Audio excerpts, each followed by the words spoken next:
Hello everyone. हम cover कर रहे हैं लुसेंट के हिस्ट्री को लाइन बाय लाइन, जिसमें हमने कवर किया है दक्षिण भारत के प्रमुख राजवंश। हमने पिछले वीडियो में कवर किया है पल्लव वंश और चोल वंश के बारे में। अब हम आगे बढ़ रहे हैं दूसरे वंश जिसका नाम है चालुक्य वंश।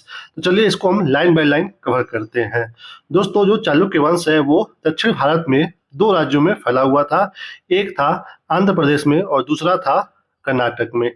तो इसमें जो कर्नाटक में था वो दो जगहों पे था। एक था वातापी यानी कि बादामी में, और दूसरा कहाँ पे था, वो था कल्याणी में। आपकी किताब में सबसे पहले दिया होगा कल्याणी के बारे में। दोस्तों, ये जो कल्याणी में था ये सबसे बाद में आया था, तो इसको हम इसके क्रम के अनुसार ही पढ़ेंगे।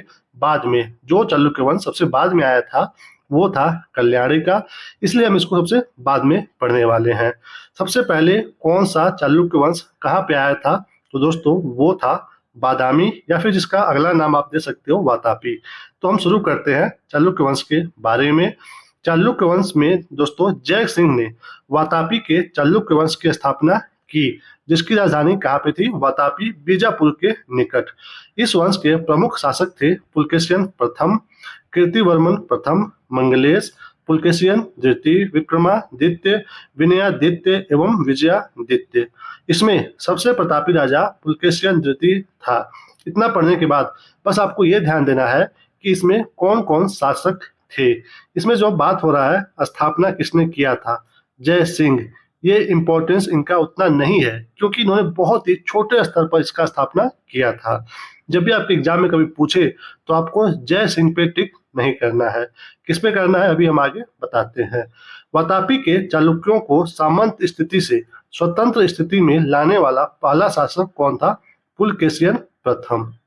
ये दोस्तों वास्तविक स्थापक हैं किसके, चालुक्य के, वातापी जो बादामी का वंश था उसका। ओके, तो आपके एग्जाम में अगर पूछे कि चालुक्य वंश, ध्यान दीजिएगा, चालुक्य वंश के बाद या फिर पहले अगर ये वातापी या बादामी दे रहा है तभी आप इस पे लगाएगा टिक, किस पे, पुलकेशियन प्रथम पे।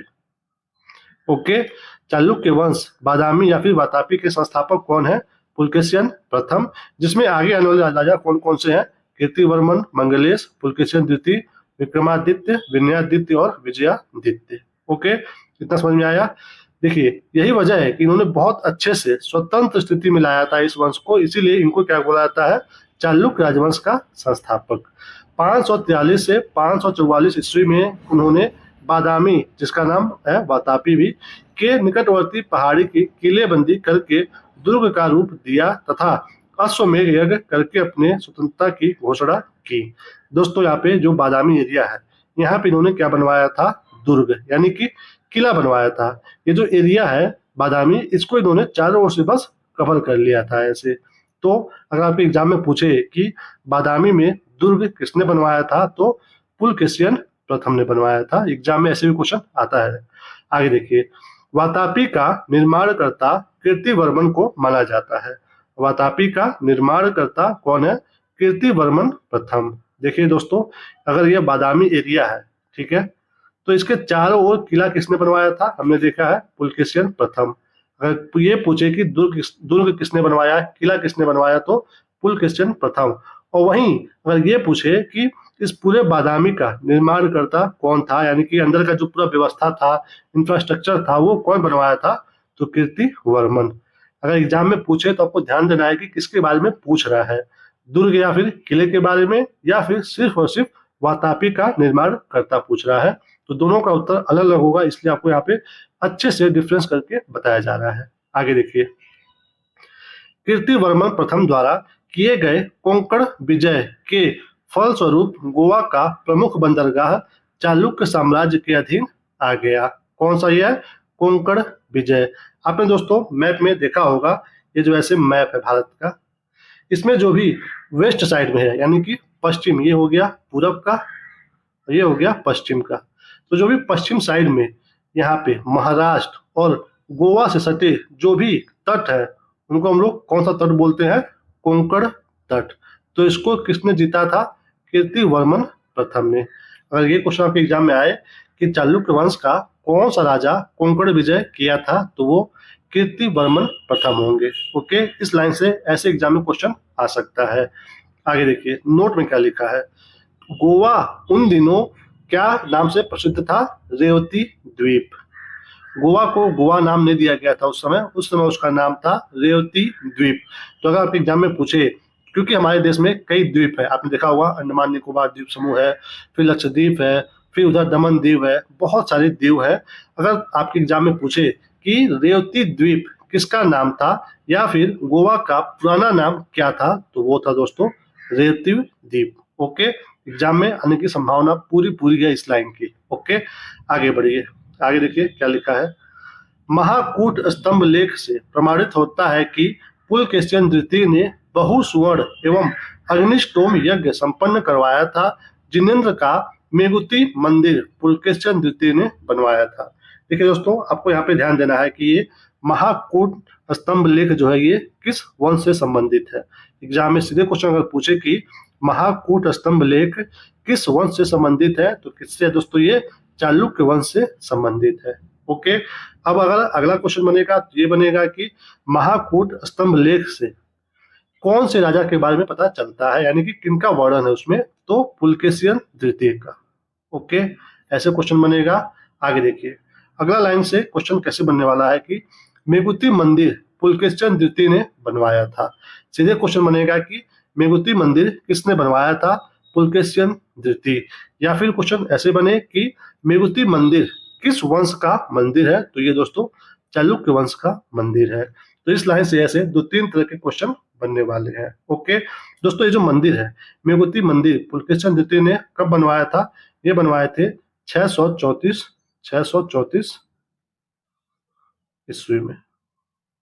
ओके, ये आपको बस ऐसे ही जानना है, बहुत ज्यादा इंपॉर्टेंट नहीं है। ओके, ये किसका है? चालुक्य वंश का मंदिर है।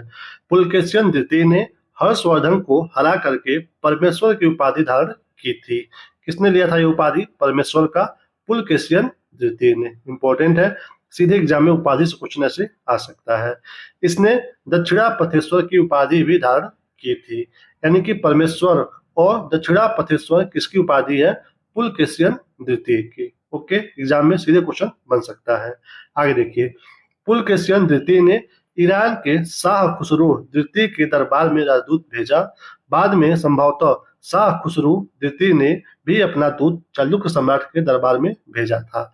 यहाँ पे दोस्तों बस सिंपल सा क्वेश्चन आ सकता है कि पुलकेशिन द्वितीय ने किस देश के शासक के पास अपना राजदूत भेजा था? तो कौन सा हुआ? ईरान के शाह खुसरो। ओके, या तो आपके एग्जाम में नाम पूछ सकता है कि उस राजा का नाम क्या था, या फिर किस देश में भेजा था ये पूछ सकता है। तो ईरान के शाह खुसरो के दरबार में भेजा गया था राजदूत, किसके द्वारा? पुलकेशिन द्वितीय के द्वारा। ओके, आगे बढ़िए। लगभग 641 ईस्वी में चीनी यात्री हेनसांग पुलकेशिन द्वितीय के राज्य में गया था। यहाँ पे दोस्तों ध्यान देना है कि हेनसांग पुलकेशिन द्वितीय के भी राज्यकाल में गया था। ओके, आपने हेनसांग के बारे में पढ़ा होगा, ये किसके दरबार में जाने के लिए बहुत ज्यादा फेमस है? तो दोस्तों अभी हमने ऊपर क्या पढ़ा है, किसको हराया था? हर्षवर्धन को। तो हर्षवर्धन के क्षेत्र में जाने के साथ साथ ये पुलकेशिन द्वितीय के भी राज्य में गए थे। कौन? चीनी यात्री हेनसांग। ओके, आगे बढ़िए। पल्लव वंशी शासक नरसिंह वर्मन प्रथम ने पुलकेशिन द्वितीय को लगभग 642 ईस्वी में परास्त किया और उसकी राजधानी बादामी पर अधिकार कर लिया। संभवतः इसी युद्ध में पुलकेशिन द्वितीय मारा गया। इसी विजय के बाद नरसिंह वर्मन ने वातापी कोंड की उपाधि धारण की थी। यहाँ पे दोस्तों देखिए, अभी पुलकेशिन द्वितीय ने किसको हराया था? हमने पढ़ा है, अभी इन्होंने हराया था हर्षवर्धन को, और अब इनको भी हराया जा रहा है। किसके द्वारा? पल्लव वंश के शासक जो है नरसिंह वर्मन के द्वारा। ओके, ये इनको हरा रहे हैं 642 ईस्वी में, और इसके बाद ये अधिकार कर ले रहे हैं बादामी पर। ओके, संभवतः इसी युद्ध में इनको मार दिया गया था। इसी विजय के बाद नरसिंह वर्मन ने वातापी कोंड की उपाधि धारण की थी। तो ये जो उपाधि है इंपॉर्टेंट है कि वातापी कोंड किस शासक ने अपनी उपाधि धारण ली थी? तो नरसिंह वर्मन ने। ओके, इस लाइन से आपको बस यही ध्यान देना है कि ये उपाधि किसके द्वारा धारण किया गया था? नरसिंह वर्मन के द्वारा। ओके, आगे बढ़िए, आगे स्लाइड में क्या कह रहा है। एहोल अभिलेख का संबंध पुलकेशिन द्वितीय से है, जिसके लेखक कौन है? रवि कीर्ति हैं। ओके, इस लाइन से दोस्तों आपके एग्जाम में 3 तरह के क्वेश्चन बन सकते हैं। कैसे कैसे बनेगा? एक तो ये बनेगा कि ऐहोल अभिलेख का संबंध किस राजा से है या फिर कौन से शासक से है, तो वो दोस्तों होंगे पुलकेशियन द्वितीय। पहला क्वेश्चन ऐसे बनेगा। दूसरा ये बनेगा कि ऐहोल जो अभिलेख है इसको किसके द्वारा लिखा गया है, इसके लेखक कौन है, तो अगर ये पूछे तो इसका उत्तर होगा रवि कीर्ति, ये इसके लेखक है। तीसरा क्वेश्चन बनेगा कि ये किस वंश से संबंधित है, क्या ऐहोल अभिलेख, तो ये संबंधित है चालुक्य वंश से। ऐसे 3 तरह के क्वेश्चन इस लाइन से बन सकते हैं। दोस्तों ये जो लेखक है रवि कीर्ति, ये दोस्तों जैन धर्म से संबंधित है। ये दोस्तों एक तरह से जैन कवि हैं। क्या है ये? जैन कवि। आगे बढ़िए। अजंता के एक गुहा चित्र में फारसी दूत मंडल को स्वागत करते हुए पुलकेशियन द्वितीय को दिखाया गया है। ये इतना इंपॉर्टेंट लाइन नहीं है, आप इसको स्किप कर सकते हो। आगे देखिए। मालवा को जीतने के बाद विनयादित्य ने शकलोत्तर पथनाथ की उपाधि धारण की। ये मोस्ट इंपॉर्टेंट है, एग्जाम में आपके यहाँ से क्वेश्चन बन सकता है कि चालुक्य वंश का कौन सा शासक था जिसने मालवा को जीता था, तो मालवा को जीतने वाले कौन थे? विनयादित्य। Most important. ओके। आगे ये भी आ सकता है कि शकलोत्तर पथनाथ की उपाधि किस शासक ने धारण की थी, तो ये दोस्तों उत्तर हो जाएगा विनयादित्य। यहाँ से 2 तरह के क्वेश्चन बन सकते हैं। आपको यहाँ पे ध्यान देना है कि ये जो विनयादित्य हैं, इन्हीं से मिलता जुलता एक और नाम है इस वंश में जिसका नाम है विजयादित्य। तो अगर एग्जाम में पूछे तो ध्यान दीजिएगा, विजयादित्य नहीं होगा, इसका सही उत्तर क्या होगा? विनयादित्य। एग्जाम में आप देख सकते हो कि अगर ऑप्शन में विनयादित्य और विजयादित्य रहेगा तो मालवा जीतना और विजया आपको एक ही जैसा लगेगा, ये उत्तर नहीं सही होगा। सही उत्तर क्या होगा? विनयादित्य। ओके, कंफ्यूजन मत रखिएगा। आगे बढ़िए। विक्रमादित्य द्वितीय के शासन काल में ही दक्कन में अरबों ने आक्रमण किया। मोस्ट इंपॉर्टेंट, एग्जाम में सीधे क्वेश्चन बनता है कि चालुक्य वंश में किसके शासन काल में दक्कन में अरबों ने आक्रमण किया था, तो कौन से राजा थे उस समय? विक्रमादित्य द्वितीय। इंपॉर्टेंट है। आगे बढ़िए। इस आक्रमण का मुकाबला विक्रमादित्य के भतीजा पुलकेशी ने किया था। ओके, आगे बढ़िए। इस अभियान की सफलता पर विक्रमादित्य द्वितीय ने इसे अवनी जना सराय की उपाधि प्रदान की। तो इंपॉर्टेंट है, एग्जाम में अगर पूछे कि अवनी जना सराय की उपाधि किसने ली थी, तो पुलकेशी ने। ओके, अगर ये पूछे कि ये उपाधि किसके द्वारा दिया गया था, तो विक्रमादित्य द्वितीय। कुछ भी क्वेश्चन पूछे घुमा फिरा के तो आपको अच्छे से टैकल करना है। आगे बढ़िए। विक्रमादित्य द्वितीय की प्रथम पत्नी क्या नाम था उनका? लोक महादेवी ने पदक्कल में विरूपाक्ष महादेव मंदिर का तथा दूसरी पत्नी क्या नाम था? त्रैलोक्य देवी ने त्रैलोकेश्वर मंदिर का निर्माण कराया था। तो ये जो 2 मंदिर है इनकी पत्नी के द्वारा बनवाया गया था, जो कि एक है विरूपाक्ष महामंदिर जो इनकी पहली पत्नी थी लोक महादेवी, इनके द्वारा बनवाया गया था। तो अगर एग्जाम में पूछे कि विरूपाक्ष महादेव मंदिर किसके द्वारा बनवाया गया था, तो लोक महादेवी। आपको कंफ्यूजन नहीं रखना है कि ये जो विरूपाक्ष मंदिर है ये विरूपाक्ष महादेव मंदिर है। अगर एग्जाम में पूछे कि सिर्फ और सिर्फ विरूपाक्ष मंदिर, तो दोस्तों वो बनवाया गया था विजयनगर साम्राज्य में, वो हम आगे पढ़ने वाले हैं। आपको बस यहाँ पे ये ध्यान देना है कि अगर विरूपाक्ष के बाद महादेव लिखा हुआ है तो ये मंदिर किसके द्वारा बनवाया गया है? लोक महादेव जी के द्वारा। ओके, और दूसरी पत्नी ने क्या बनवाया है? त्रैलोकेश्वर मंदिर। दोस्तों ये दोनों मंदिर कहाँ पे है? कर्नाटक में है। ये जो विरूपाक्ष महादेव मंदिर है वर्तमान में इसको हम लोग क्या नाम से जानते हैं? लोकेश्वर महादेव मंदिर। क्या नाम है इसका? लोकेश्वर महादेव मंदिर। और ये जो मंदिर है त्रैलोकेश्वर, इसको वर्तमान में किस नाम से जानते हैं? मल्लिकार्जुन मंदिर। क्या नाम है? मल्लिकार्जुन मंदिर। दोस्तों ये दोनों कहाँ पे है? कर्नाटक में है। तो अगर एग्जाम में यहाँ से क्वेश्चन बने तो आपको इन दोनों लोगों की जो ये पत्नी है ये दोनों लोगों का नाम आपको ध्यान रखना है और किसने कौन सा बनवाया है ये भी आपको ध्यान देना है। ओके, तो त्रैलोक्य देवी ने बनवाया था त्रैलोकेश्वर, ये तो आसान है क्योंकि इनके नाम से ही मिलता जुलता है। लेकिन अगर पूछे विरूपाक्ष महादेव मंदिर तो लोक महादेवी जी ने बनवाया था और ये दोनों किसकी पत्नी है? विक्रमादित्य द्वितीय की। ओके, आगे बढ़िए। इस वंश का अंतिम राजा कौन था? कीर्तिवर्मन द्वितीय। ये भी इंपॉर्टेंट है, एग्जाम में कई बार पूछता है किसी भी वंश का अंतिम राजा कौन था। इनका अंत किसने किया? इन्हीं के सामंत कौन थे? दंती दुर्ग। और इनको हरा करके इन्होंने एक नया वंश स्थापित किया जिसका नाम है राष्ट्रकूट वंश।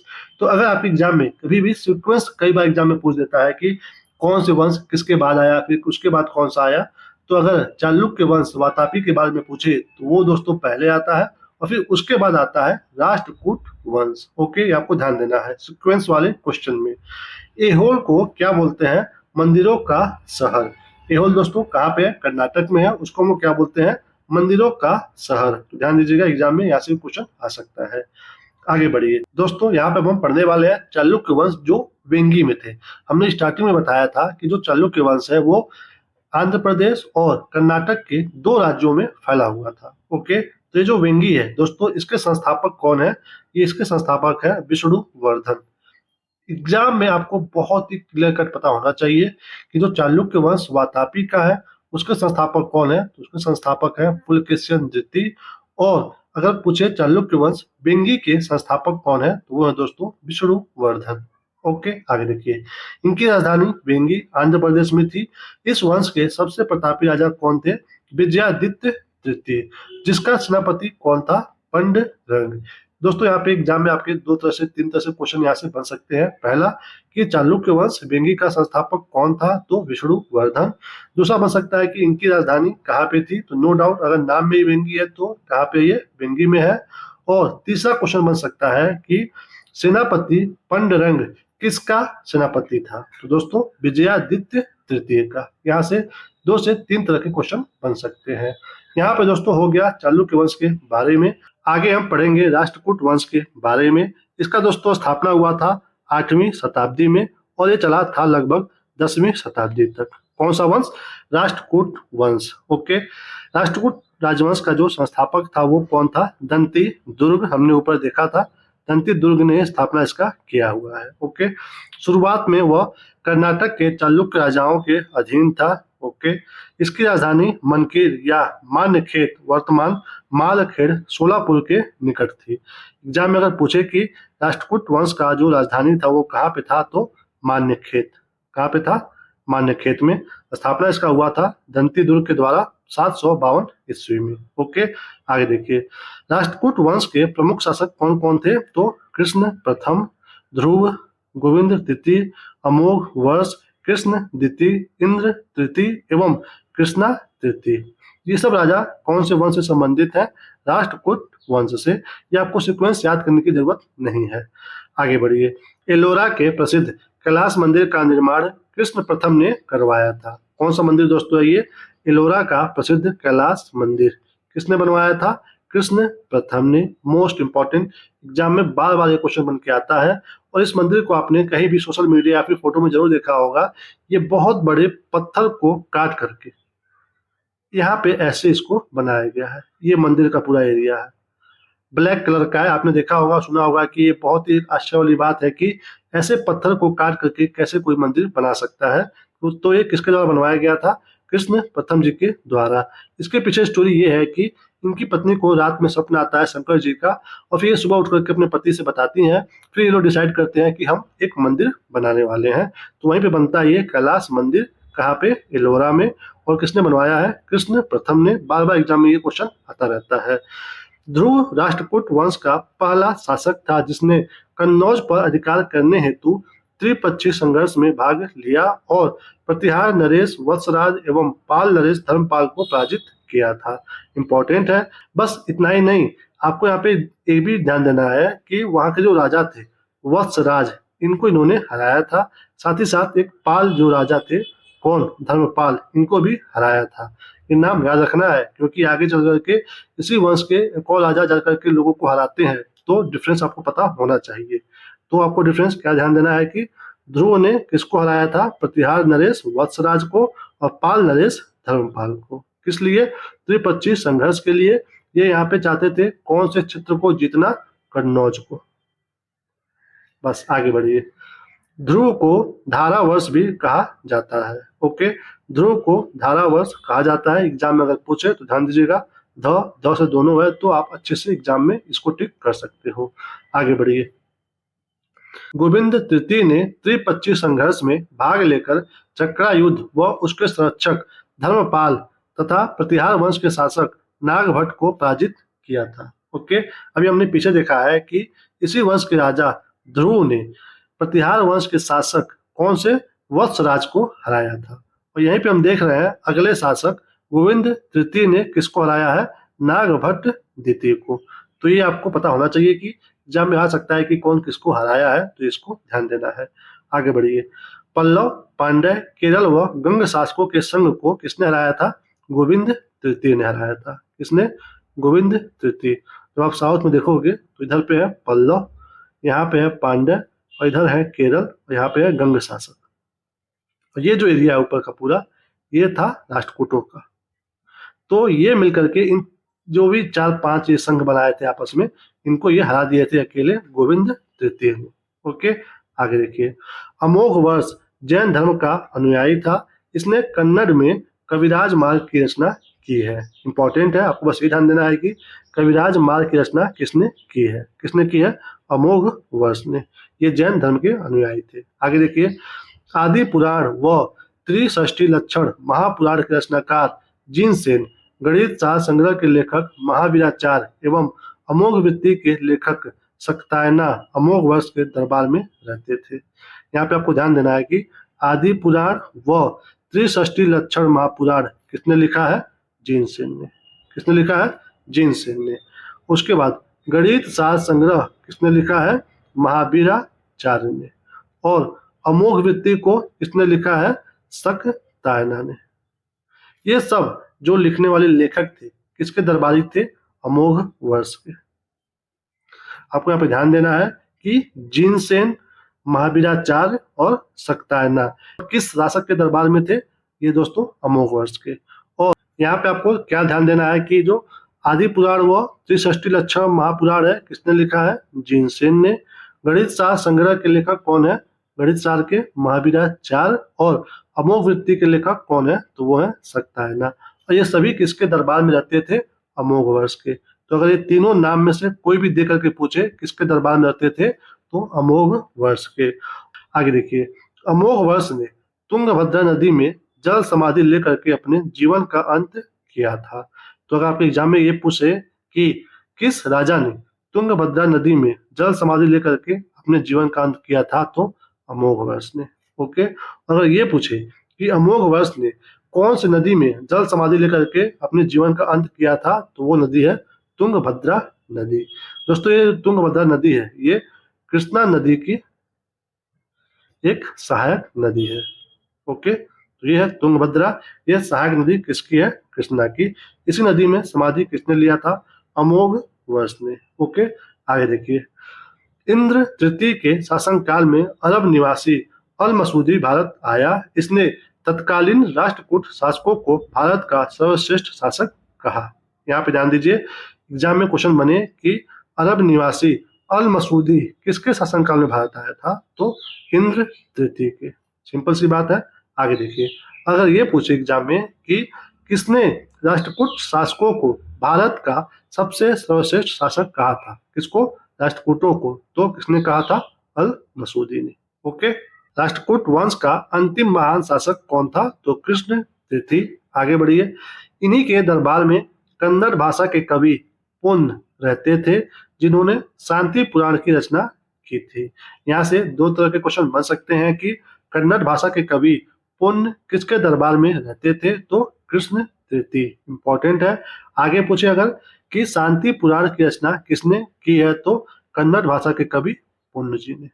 दो तरह के क्वेश्चन बन सकते हैं, किनके दरबार में थे और ये जो शांति पुराण है किसने लिखा है। ओके, आगे बढ़िए। शुरुआत में दोस्तों आपको ये लाइन ये पूरा अभी छोड़ देना है, अभी हम इसको आगे पढ़ेंगे। आपको यहाँ से ध्यान देना है कि एलोरा एवं एलिफेंटा महाराष्ट्र गुफा मंदिरों का निर्माण राष्ट्रकूटों के समय ही हुआ है। एग्जाम में सीधे पूछता है कि एलोरा और एलिफेंटा गुफाएं किस राज्य में है, तो दोनों कहाँ पे है, ये महाराष्ट्र में है। और इन गुफाओं का निर्माण अगर पूछे कि किसके शासनकाल में हुआ था, तो राष्ट्रकूटों के समय में हुआ था। इंपॉर्टेंट है, ये भी क्वेश्चन बार बार पूछता है। अब अगर ये पूछे एलोरा में कितनी गुफाएं हैं टोटल, तो एलोरा में 34 गुफाएं हैं। कितनी गुफाएं हैं टोटल, 34। सीधे नंबर आता है एग्जाम में। और इन 34 में 1 से लेकर के 12 तक गुफाएं किसके लिए हैं, बौद्ध धर्म के लिए हैं। 13 से 29 है हिंदुओं के लिए, और 30 से 34 है जैन धर्म के लिए। यानी कि इसमें 3 धर्मों के बारे में बताया गया है। बौद्ध गुफाओं में सबसे प्रसिद्ध कौन सा है? विश्वकर्मा गुफा, जो कि संख्या 10 में है। ओके, यहाँ पे आपको एग्जामिनर कैसे घुमा करके पूछेगा। देखिए, आपको एग्जामिनर ऐसे पूछेगा कि एलोरा की जो गुफाएं हैं उसमें विश्वकर्मा गुफा संख्या जो 10 है वो किस धर्म से संबंधित है।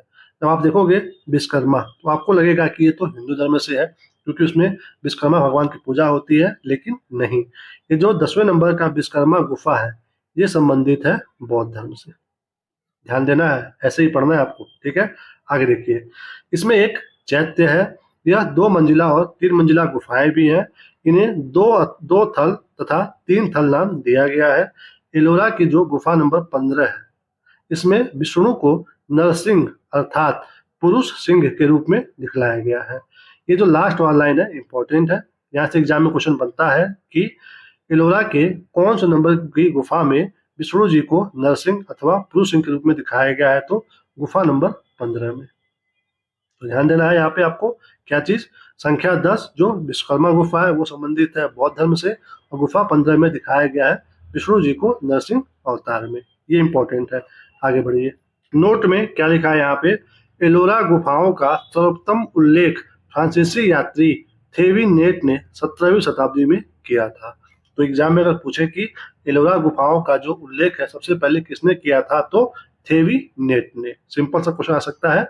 तो इसने किया था, थेविनेट ने सबसे पहले एलोरा गुफाओं का उल्लेख। आगे बढ़िए, राष्ट्रकूट जो है वो शैव, वैष्णव, शाक्त संप्रदायों के साथ साथ जैन धर्म का भी उपासक थे, और राष्ट्रकूटों ने अपने राज्यों में मुसलमान व्यापारियों को बसाने तथा इस्लाम के प्रचार की स्वीकृति दी थी।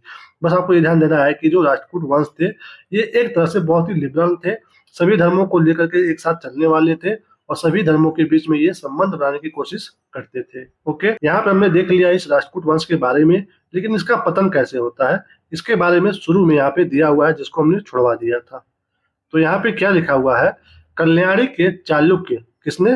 तैलप द्वितीय ने 973 ईस्वी में कर्क को हरा करके राष्ट्रकूट राज्य पर अपना अधिकार कर लिया और कल्याणी के चालुक्य वंश की नींव डाली। जो हमने वीडियो के शुरुआत में बताया था कि आपको जो चालुक्य वंश है कल्याणी का अभी नहीं पढ़ना है, क्योंकि वो लास्ट में आएगा, तो वो अब यहाँ पे आया है। आपने ध्यान दिया कि पहले कौन से वंश था? चालुक्य वंश, वातापी और वेंगी का। उसके बाद हमने देखा आया कौन? राष्ट्रकूट वंश, और फिर राष्ट्रकूट वंश को किसने हरा दिया? चालुक्य वंश, जो कल्याणी वाले थे। इसीलिए हमने कल्याणी के चालुक्य को अभी नहीं पढ़ाया है। तो यहाँ पे कौन आ जाते हैं? चालुक्य वंश, कल्याणी वाले। किसने हराया था? इसका कौन सा राजा थे? तैलप द्वितीय।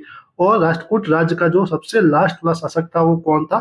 कर्क, इसको हरा करके। ओके, तो अब हम पढ़ते हैं ऊपर चल करके चालुक्य वंश जो कल्याणी के थे। ओके, हमने ऊपर उसको छोड़ा हुआ था यहाँ पे,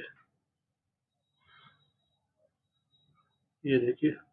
कल्याणी के चालुक्य वंश की स्थापना किसने किया? तैलप द्वितीय ने। हमने देखा है कि राष्ट्रकूट राजा कर्क को हरा करके इन्होंने स्थापना इसका किया था।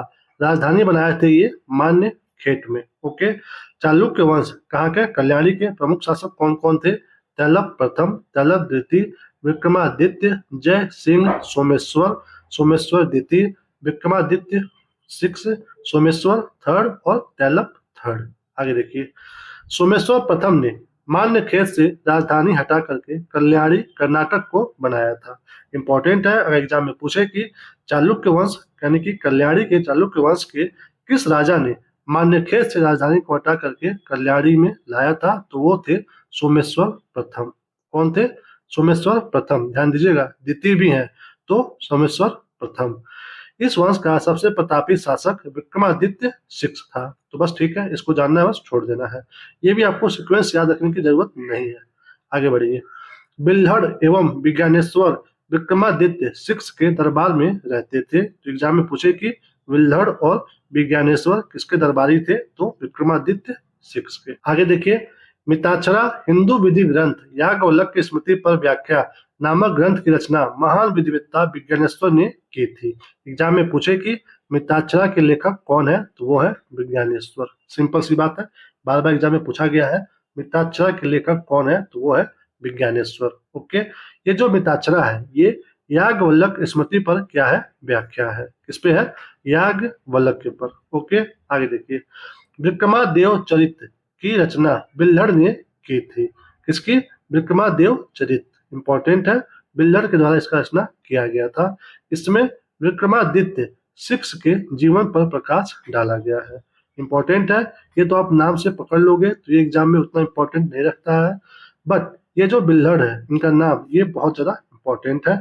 तो विक्रमादेव चरित्र की रचना किसने की है? बिल्हड़ ने। एग्जाम में बार बार पूछा गया है। आगे बढ़िए, हमने अच्छे से कवर कर लिया चालुक्य वंश और राष्ट्रकूट वंश को, जिसमें हमने देखा है कि जो चालुक्य वंश है सबसे शुरुआती वाला वो कौन है? बादामी का है, जिसको हरा करके आ जाते हैं राष्ट्रकूट वंश वाले, लेकिन फिर राष्ट्रकूट को हराता है चालुक्य वंश का कल्याणी शाखा। ओके, अब चलिए हम चलते हैं अगले वंश पे जो कि है यादव वंश। देखिए इसमें कहाँ पे आप में आपके किताब में यादव वंश के बारे में,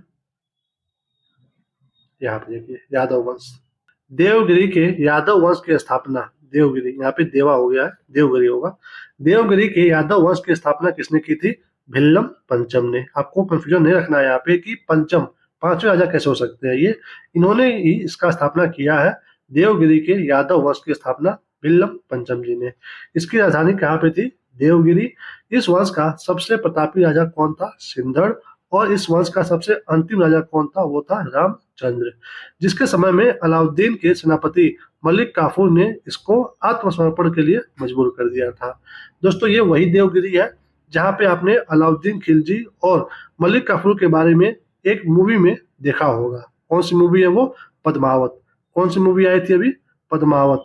जिसमें पद्मावत मूवी में जो अलाउद्दीन खिलजी है वो देवगिरी से सामान लूट करके लेके जाता है अपने चाचा के पास। क्या नाम है उसके चाचा का? जलालुद्दीन खिलजी। वहां पे जाता है वो और वो सब जो भी लूट पाट रहता है उसको सौंप देता है। लेकिन जो उसका चाचा रहता है जलालुद्दीन खिलजी, वो एक नया पत्थर देखता है अलाउद्दीन खिलजी के गले में। वो बोलता है मुझे ये पत्थर चाहिए। वो पत्थर जबरदस्ती उससे वो ले लेता है और वहीं पे वो गुस्से में आकर के क्या करता है? अपने चाचा को मार देता है।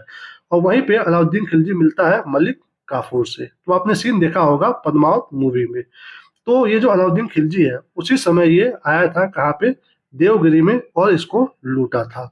और ये देवगिरी वही एरिया है, जब आप आगे जाओगे 14वीं सदी में तो वहां पे आप देखोगे जो मोहम्मद बिन तुगलक है वो दिल्ली से अपनी राजधानी लेकर के जाता है कहाँ पे? दौलताबाद। वही दौलताबाद जिसका पुराना नाम क्या था? देवगिरी। और इसका नाम देवगिरी से चेंज करके कर देता है दौलताबाद। कौन? मोहम्मद बिन तुगलक। तो ये वही देवगिरी की बात हो रही है। तो यहाँ के संस्थापक कौन रहे हैं? भिल्लम पंचम। ओके, आगे देखिए, संगीत शास्त्री सारंग देव राजा सिंधड़ के दरबारी थे जिन्होंने संगीत रत्नाकर नामक ग्रंथ की रचना की थी। इंपॉर्टेंट है, इस लाइन में आपको ध्यान देना है कि सारंग देव किसके दरबार में थे? तो दोस्तों राजा सिंधड़ के। अगला अगर ये एग्जाम में पूछे कि संगीत रत्नाकर नामक ग्रंथ की रचना किसने की है? तो सारंग देव जी ने। दो तरह के यहाँ से क्वेश्चन बन सकते हैं। संगीत रत्नाकर के लेखक कौन है? तो वो है सारंग देव, जो कि राजा सिंधड़ के दरबारी थे। और ये जो राजा सिंधड़ है ये यादव वंश से संबंधित थे। ओके, आगे बढ़िए। आगे कौन सा वंश की बात हो रही है? होयसल वंश के बारे में। द्वार समुद्र के होयसल वंश की स्थापना विष्णुवर्धन ने की थी। कहाँ पे है ये? द्वार समुद्र में है होयसल वंश, जिसकी स्थापना किसने की है? विष्णुवर्धन ने। होयसल वंश जो है यादव वंश की एक शाखा थी। अगर आपके एग्जाम में पूछे सभी मतलब 3-4 वंश का नाम देकर के कि इनमें से कौन सी शाखा यादव वंश की एक शाखा थी, तो वो दोस्तों होयसल वंश की थी, जिसके संस्थापक कौन थे? विष्णुवर्धन थे। आगे बढ़िए, बेल्लूर में चेन्ना केशव मंदिर का निर्माण विष्णुवर्धन ने 1117 में किया था। ध्यान देना है, कहाँ पे? बेल्लूर में। कौन सा मंदिर? चेन्ना केशव मंदिर का निर्माण विष्णुवर्धन ने किया था 1117 में। तो अगर आपके एग्जाम में पूछे चेन्ना केशव मंदिर किसने बनवाया था, तो विष्णुवर्धन ने। अगर ये पूछे कि चेन्ना केशव मंदिर किस वंश से संबंधित है, तो होयसल वंश से संबंधित है। ओके, आगे बढ़िए। होयसल वंश का अंतिम शासक कौन था? वीर बल्लाल तृतीय, जिसे मलिक काफूर ने हराया था। वही मलिक काफूर जिसको अलाउद्दीन ने, आपने देखा था कि अलाउद्दीन को वो मिला था एज ए गिफ्ट उसके चाचा के द्वारा। ओके, तो ये उसका क्या था, एक तरह से दास था अलाउद्दीन खिलजी का, जिसने हराया था होयसल वंश का अंतिम राजा वीर बल्लाल तृतीय को। होयसल वंश की राजधानी द्वार समुद्र आधुनिक हलीबीड था। ये हलीबीड कहाँ पे है दोस्तों, कर्नाटक में है। कहाँ पे है, कर्नाटक में है। तो होयसल की राजधानी अगर पूछे कहाँ पे था, द्वार समुद्र, या फिर आप अगर नाम देखोगे ऑप्शन में अगर हलीबीड होगा तो यही उत्तर सही होगा। ओके, चलिए आगे बढ़िए। अगला है कदम्ब वंश। कदम्ब वंश की स्थापना बस आपको जानना है कि किसके द्वारा किया गया था, मयूर शर्मन जी के द्वारा। किसने किया था, मयूर शर्मन जी ने। लेकिन इसका जो टाइमलाइन है वो बहुत पहले का है, लगभग 345 से लेकर के 525 ईस्वी तक है। इससे आपको क्या अंदाजा लग रहा है कि जो कदम्ब वंश है ये समकालीन था किसके, गुप्त वंश के। दोस्तों ये गुप्त वंश के क्या था, समकालीन में था। लेकिन इसका जो लोकेशन था वो कहाँ पे था, उत्तरी कर्नाटक में था। जो प्रेजेंट टाइम में कर्नाटक है उसके उत्तर में ये था। कदम्ब वंश 345 से लगभग 525 ईस्वी तक के चला था, यानी कि ये गुप्त वंश का क्या था, समकालीन था। जिसकी राजधानी कहाँ पे थी, वनवासी में थी। तो वनवासी किसकी राजधानी थी दोस्तों, कदम्ब वंश की, जिसके संस्थापक कौन थे, मयूर शर्मन जी। दोस्तों जब आप वर्तमान में जाओगे कहाँ पे, गोवा में, तो जो गोवा का जो बस परिवहन है, क्या है, गोवा का जो बस सेवा है, बस परिवहन है, उसका नाम आपको देखने को मिलेगा कदम्ब परिवहन। तो यही कदम्ब वंश के नाम पे उसका नाम रखा गया है, कदम्ब परिवहन। ओके, आगे बढ़िए, चलते हैं अब गंग वंश पर।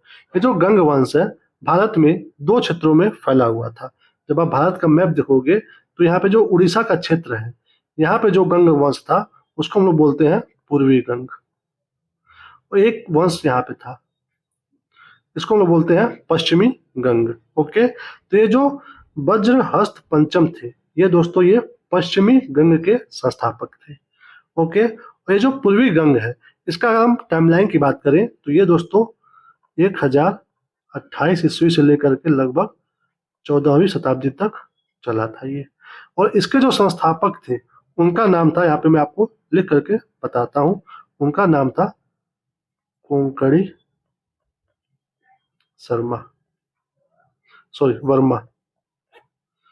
क्या नाम था, कोंकणी वर्मा। ये थे पूर्वी गंग के संस्थापक। और पश्चिमी गंग के संस्थापक कौन है, वज्रहस्त पंचम। तो अगर आपके एग्जाम में पूछे तो आपको इन दोनों में डिफरेंस पता होना चाहिए। ओके, आगे बढ़िए। अभिलेखों के अनुसार गंग वंश का प्रथम शासक कोंकणी वर्मा था। यहाँ पे देखिए लिखा हुआ मिल रहा है। ये जो बात हो रहा है ये पूर्वी गंग की बात हो रही है, और ये बात हो रही है पश्चिमी। ये डिफरेंस पता हो। आगे बढ़िए।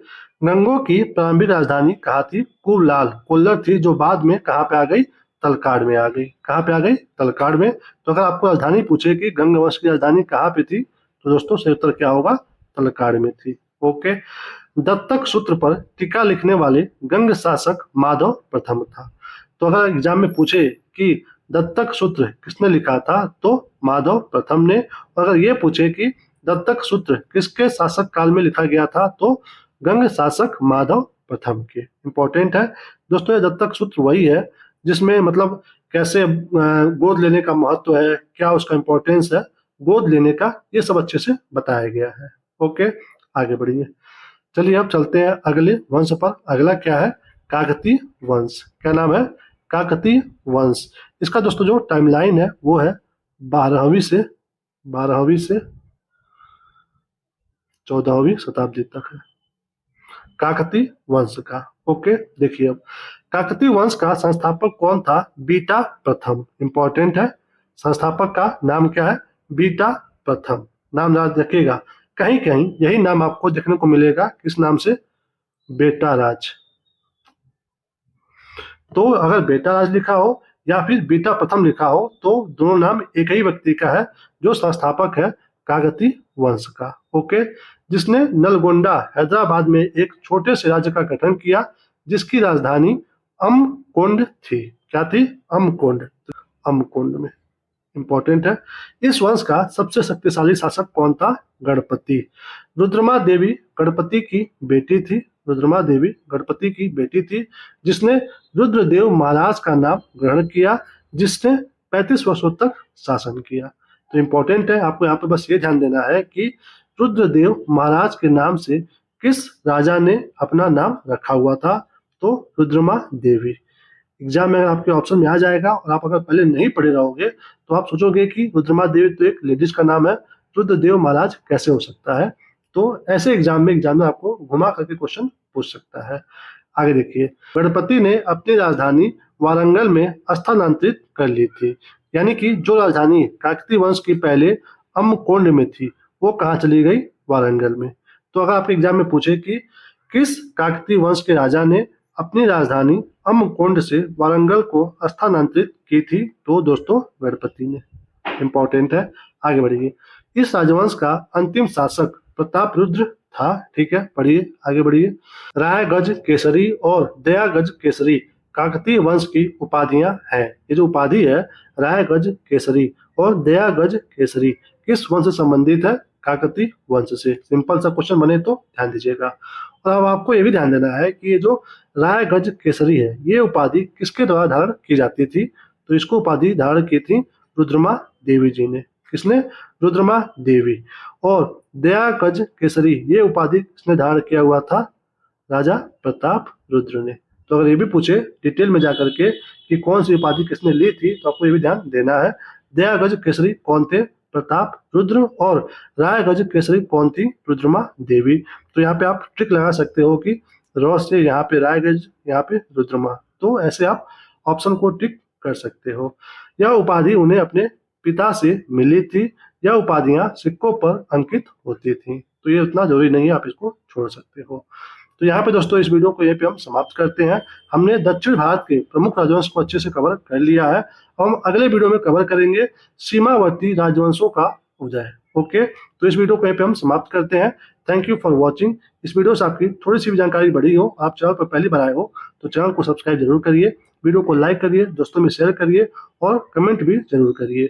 अपना ख्याल रखिए, मुस्कुराते रहिए। मिलेंगे हम आपको अगले वीडियो में, तब तक के लिए जय हिंद, वंदे मातरम।